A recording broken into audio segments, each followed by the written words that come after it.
Les mots « Nous sommes toutes sept à toi » résonnaient dans l'esprit de Judson Prior tandis qu'il fixait la jeune femme debout sur le seuil de sa porte, la robe déchirée et tachée de terre, mais les yeux verts brûlants d'une détermination désespérée. Derrière elle, 6 silhouettes plus menues se tassaient dans l'ombre comme de petits animaux apeurés, les visages creusés par la faim et la peur.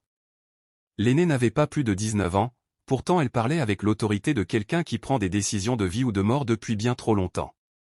3 jours plus tôt, Judson avait découvert le corps de son voisin Samuel Boone, étendu face contre le ruisseau qui séparait leurs terres. Le vieil homme, robuste comme un cheval, travaillait chaque aube jusqu'au crépuscule, et le voilà glacé, sans trace de violence ni signe de lutte, simplement mort.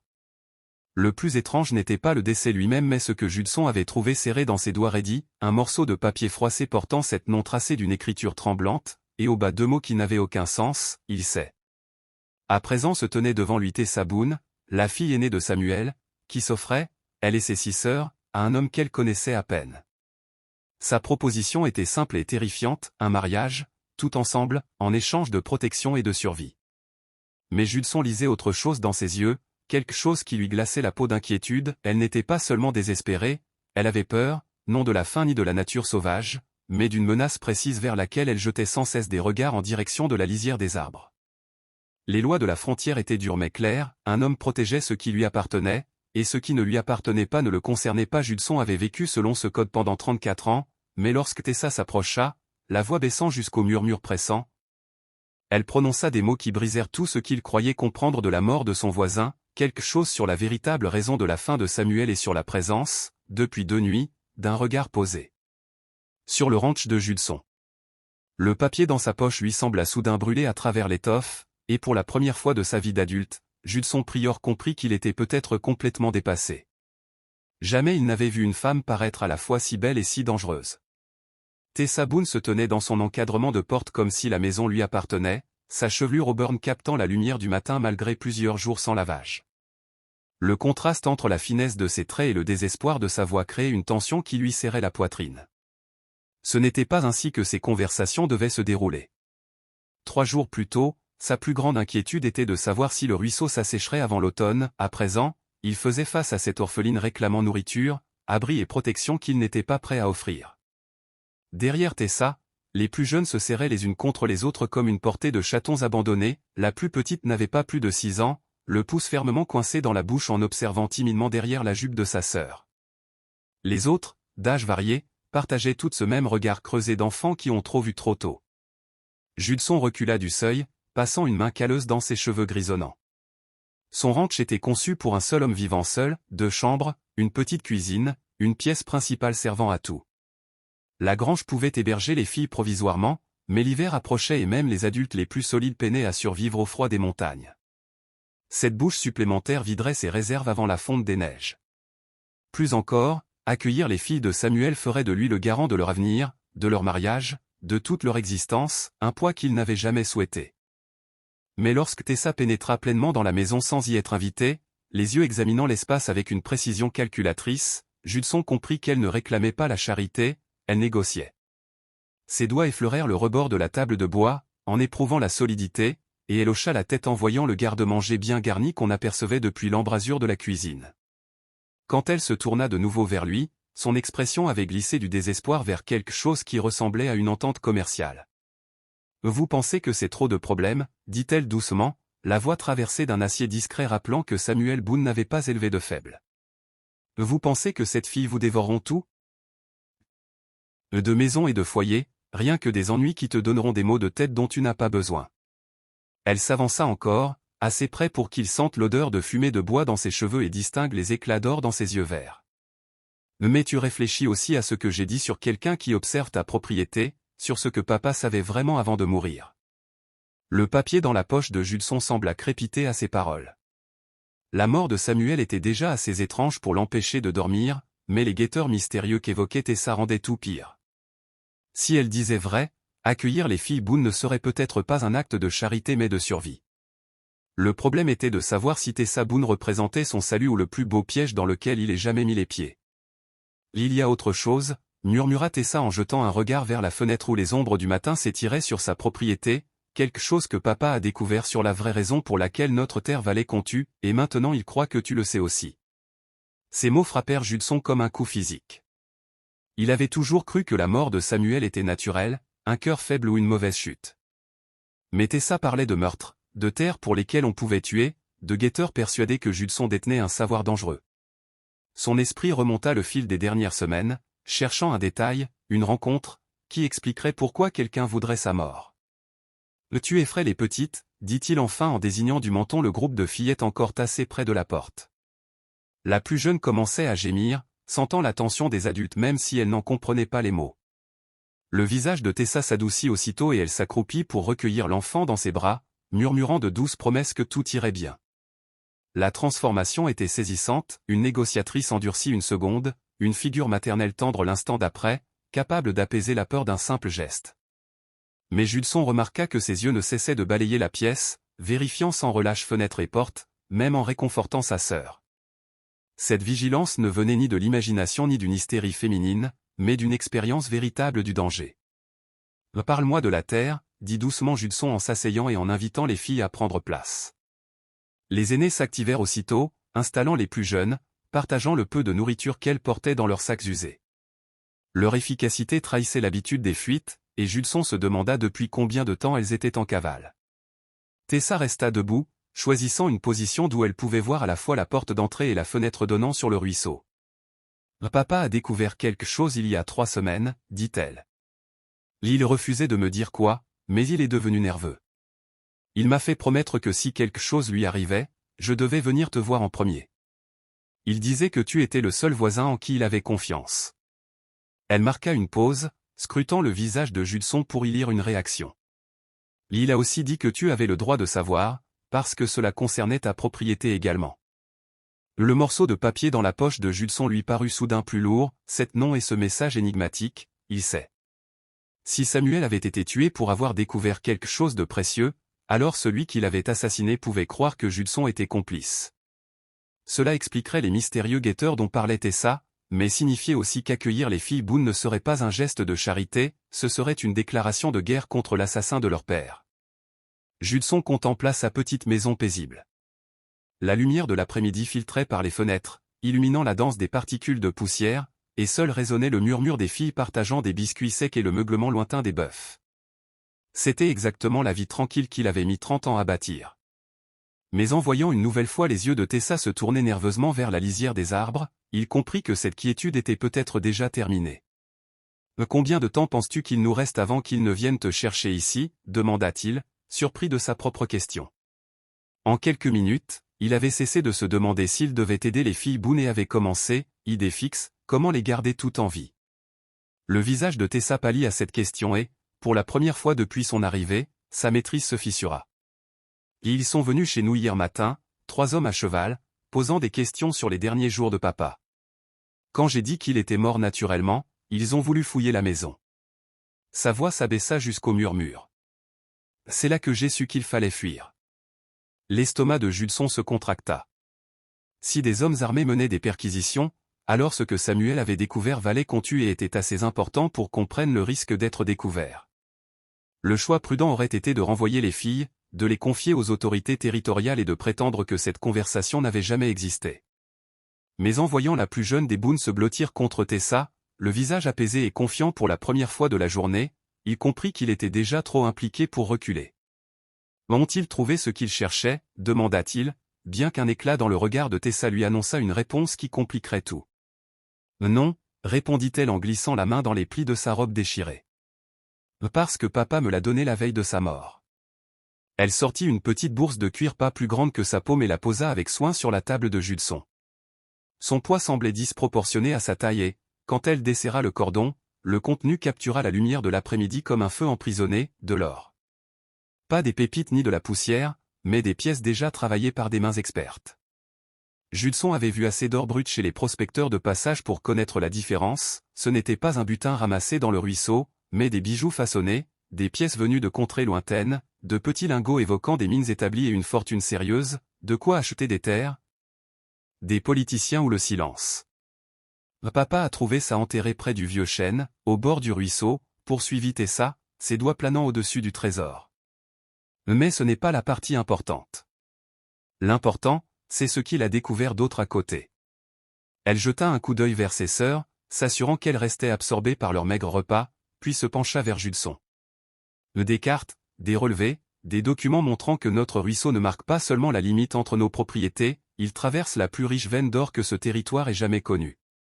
Les implications frappèrent Judson comme un éboulement. Si ces relevés étaient exacts, alors la propriété des Boone comme son propre ranch reposait sur une fortune capable d'attirer tous les prospecteurs cupides, les fonctionnaires corrompus et les hommes dangereux dans un rayon de 500 milles. La mort de Samuel n'était pas une violence aveugle, c'était le premier coup d'une guerre pour la plus riche concession des montagnes. Les hommes d'hier, dit Judson lentement, l'esprit en ébullition, les as-tu reconnus? Tessa hocha gravement la tête. Leur chef, c'était Marcus Finn. Il dirige le bureau territorial des terres. Elle laissa le poids de la révélation s'installer. Ce qui veut dire que ce n'est plus seulement une question d'or, c'est une question de droit légal sur l'exploitation. Comme si leur conversation l'avait invoqué, le bruit de sabots approcha dans la vallée, de plus en plus net. On distinguait 3 chevaux, rapides mais pas au galop. La main de Judson se leva d'instinct vers le fusil accroché au-dessus de la cheminée, mais Tessa saisit son poignet avec une force surprenante. Son contact provoqua en lui une décharge inattendue, chaude et électrique malgré la peur. « Si tu te bats maintenant, ils sauront que tu es impliqué », souffla-t-elle avec urgence. « Il faut d'abord cacher les filles. » Sa main resta sur son bras et, malgré tout, Judson prit conscience de la petitesse de ses doigts contre sa peau burinée. Ce n'était pas le moment pour de telles pensées, mais sa proximité rendait difficile toute clarté d'esprit.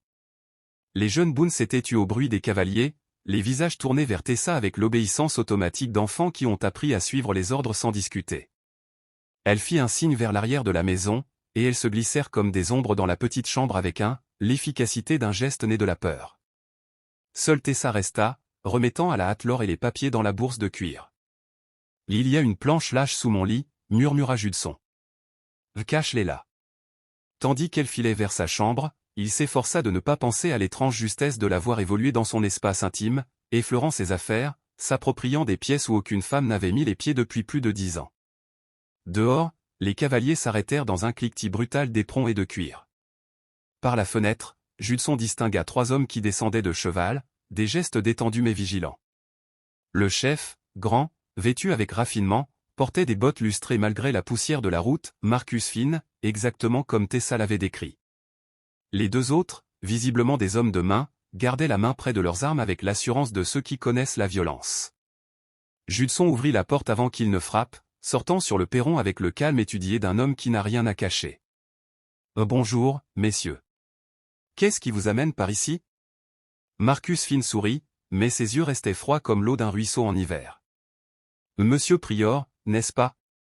Nous enquêtons sur la malheureuse mort de votre voisin Samuel Boone et voulons simplement poser quelques questions sur votre dernière conversation avec lui. » Nous parlions rarement, répondit Judson avec sincérité.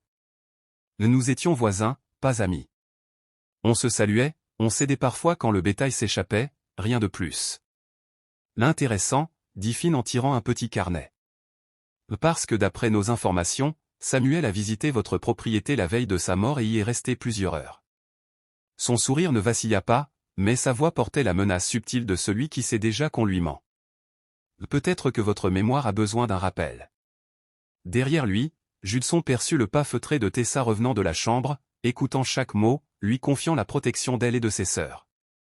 Cette confiance fit naître en lui une détermination farouche qu'il n'avait plus ressentie depuis des années. Quoi que Samuel eût découvert, quel que fût le danger représenté par ces hommes, Judson avait cessé de fuir.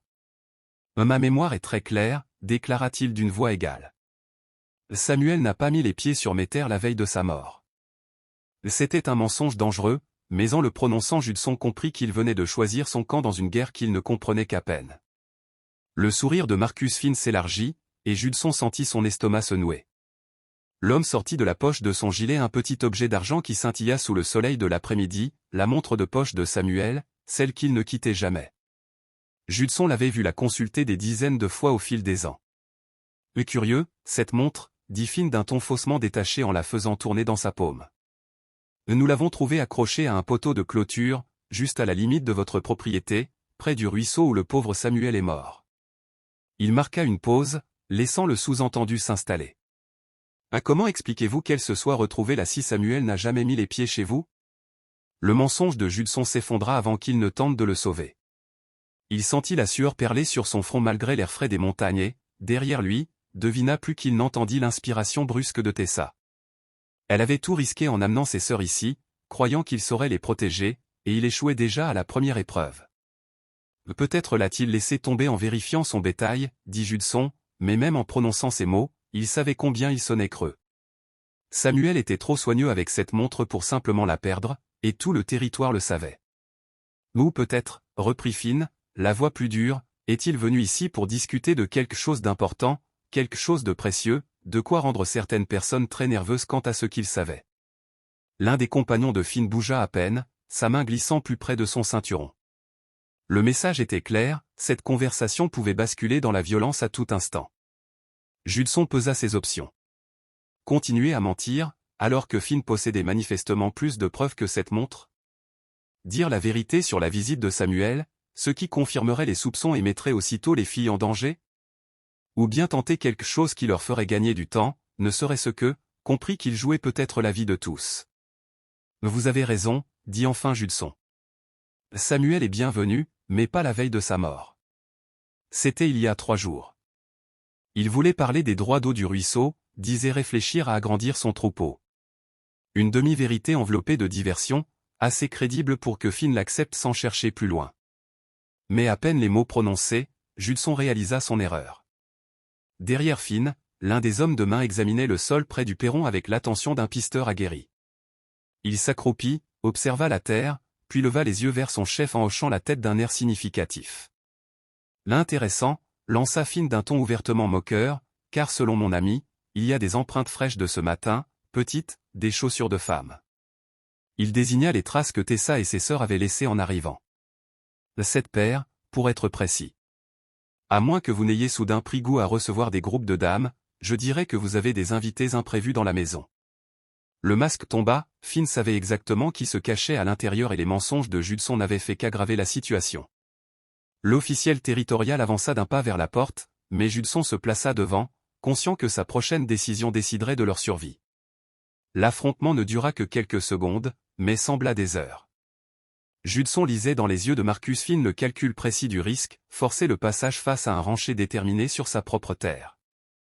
Les 2 sbires encadraient leur patron, la main flottant près des armes, mais aucun ne paraissait pressé de dégainer. À cette distance de la ville, des coups de feu résonneraient loin, et des cadavres exigeraient des explications embarrassantes pour un fonctionnaire territorial. « Je ne cherche pas d'ennui, Prior, dit finalement Finn, le ton soudain plus conciliant. Je veux seulement poser quelques questions aux filles Boone sur les derniers jours de leur père. Vous pouvez comprendre. Je comprends que des enfants qui viennent de perdre leur père méritent de pleurer en paix, répliqua Judson sans bouger du seuil. Et je comprends que la venue d'hommes armés pour interroger effraie ses enfants. Derrière lui, la porte s'ouvrit doucement et Tessa sortit sur le perron. Le cœur de Judson s'emballa lorsqu'elle vint se placer à ses côtés, son épaule frôlant la sienne.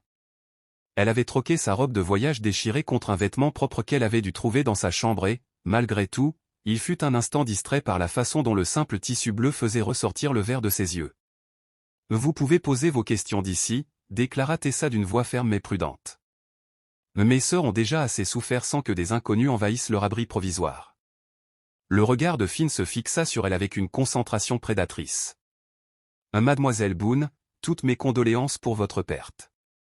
Je suis sûr que votre père était un brave homme, simplement dépassé par les événements. » Il marqua une pause, étudiant son visage pour déceler la moindre réaction à la menace voilée. Ces montagnes sont dangereuses pour ceux qui ne comprennent pas la complexité des lois territoriales. Les revendications se disputent, les frontières se contestent, et parfois de braves gens se retrouvent pris au milieu de situations qu'ils n'ont pas créées. « Que insinuez-vous exactement » demanda Tessa, et Judson perçut le léger tremblement qui trahissait sa peur. « J'insinue que certaines découvertes faites sur la propriété de votre père seraient mieux entre les mains de personnes capables de les gérer correctement. Le gouvernement territorial a des ressources et une expertise qui manquent aux simples fermiers. » Le sourire de Finn ne vacilla pas, mais ses mots vibraient d'une menace claire. « Bien sûr, si de telles découvertes venaient à disparaître ou à être dissimulées aux autorités compétentes, ce serait un crime grave, passible de confiscation des terres, de poursuites, voire d'emprisonnement. La menace était limpide, livrer ce que Samuel avait trouvé ou faire face à de fausses accusations qui laisseraient les filles sans foyer et peut-être séparées. Judson sentit la main de Tessa se glisser dans la sienne, ses doigts froids mais d'une étreinte ferme. Ce simple contact fit courir un frisson électrique le long de son bras, et il comprit avec une netteté foudroyante qu'en l'espace de quelques heures, protéger cette femme et ses sœurs était devenu plus important que sa propre sécurité. « Vous avez jusqu'à demain matin pour réfléchir à mon offre, poursuivit Finn en remontant en selle. Après cela, je serai contraint d'agir officiellement. Et, mademoiselle Boone. Il inclina son chapeau d'un geste narquois. J'espère que vous ferez le choix avisé, pour le bien de tous. Les trois hommes disparurent au-delà de la crête, et Judson serra la main de Tessa, se demandant s'il venait de signer leur arrêt de mort à tous. Dès que les cavaliers furent hors de vue, il ramena Tessa à l'intérieur et verrouilla la porte. Les 6 jeunes Boone surgirent de la chambre du fontel des biches effarouchées, le visage pâle et les yeux agrandis par la conscience que leur fragile refuge touchait à sa fin. La plus petite serrait toujours sa poupée, mais même elle semblait sentir le poids du danger. « Nous devons fuir », déclara Tessa aussitôt, se dirigeant déjà vers la chambre où elle avait caché l'or. « Ce soir, avant qu'ils ne reviennent plus nombreux. Nous pourrons rejoindre la capitale territoriale, déposer des revendications officielles, obtenir la protection des autorités fédérales. » Mais Judson lui saisit le bras, la faisant pivoter pour lui faire face. Le contact fit jaillir la même décharge électrique, et cette fois il ne tenta pas de l'ignorer. En plongeant dans ses yeux verts, il comprit que la perdre serait pire que de perdre son ranch, sa liberté, voire sa vie. Entre la proposition désespérée du matin et le danger partagé de l'après-midi, Tessa Boone était devenue essentielle, d'une façon qui défiait la raison. « Fuir ne résoudra rien, dit-il doucement. Finn a des ressources, des relations, la loi de son côté. Il te retrouvera en moins d'une semaine, et la prochaine fois il n'y aura plus de négociation. » Ses mains encadrèrent son visage, son pouce frôlant sa pommette. Mais il existe une autre voie. Définitive. Le souffle de Tessa se suspendit sous ce contact, et l'espace d'un instant la réfugiée effrayée fit place à une femme qui comprenait parfaitement ce qu'il proposait. « Vous parlez de mariage » murmura-t-elle.